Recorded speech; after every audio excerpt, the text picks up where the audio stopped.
ఇప్పుడు మీరు చూస్తుంది చికెన్ అండి. చికెన్ ఫ్రై చేస్తున్నాను. పచ్చడి పెడతానికి ఫ్రై చేస్తాగా ముందు అలా చేస్తున్నాను. వెల్లుల్లిపాయలు కూడా గర్భాలు తీసి వేయించుతున్నాను. నేనైతే ఉడకబెట్టేది ప్రాసెస్ మర్చిపోయాను. కొంచెం ఉప్పు పసుపు వేసి నీళ్ళన్నీ పోయేదాకా ఉడకబెడతాం కదా, అదొక్కటి మర్చిపోయానండి. వీడియో పెడదాం అనుకోలేదు, అందుకని దాన్ని తీయలేదు. ఉన్నంత వరకు తర్వాత తీసి పెడదాంలే అని చెప్పి ఇట్లా తీసాను వీడియో. ఇంకా వేయించుకున్న ముక్కలు అయితే పక్కకు తీసేసాను. దీంట్లో చిన్నులపాయలు, అల్లం వెల్లుల్లి పేస్టు అన్నీ వేసి చక్కగా ఇట్లా వేయించుకున్నాను.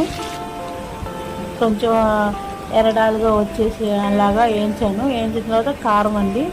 నేనే ఎక్కువ ఏం చేయలేదు కదా, కొద్దిగా చేస్తున్నప్పుడు ఈ క్వాంటిటీ అయితే సరిపోతుంది అని చెప్పి 2 గరిటెలు అయితే కారం వేసాను నేను తీసుకున్న దానికి. ఏ పచ్చడికైనా సరే ఏది వేసినా సరే ఇది సాల్ట్ అండి. నేను తీసుకున్న క్వాంటిటీకి నాకు ఇది సరిపోతుంది. మీరు మీ రుచికి తగ్గట్టు వేసుకోండి. ఏది వేసినా ఉప్పు వేయింది ఆ టేస్టే రాదు. ఇంకోటి ఏంటంటే ఇది ఆవు పిండి.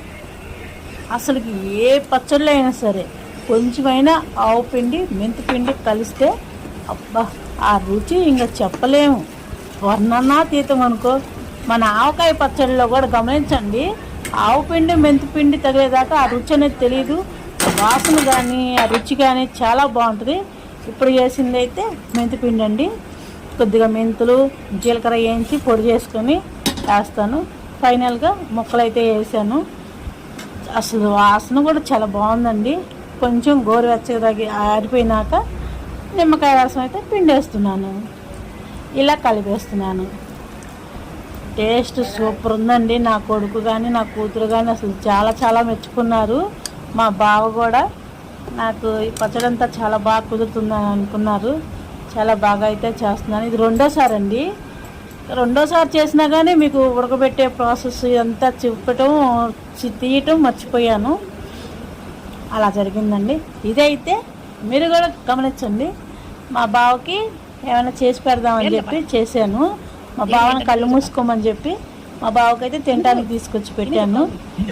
ఏంటో చెప్పుకో బావా అంటే చెప్తా ఉన్నాడు మా బావ. అది తిని టేస్ట్ కూడా చెప్పాడు. ఇదేనండి మన చిన్నతనంలో మనం తింటామే తీపి బోండాలని, అవండి ఇవి. నాకైతే చాలా చాలా బాగా నచ్చినాయి. నా చిన్నతనం గుర్తుకొచ్చింది.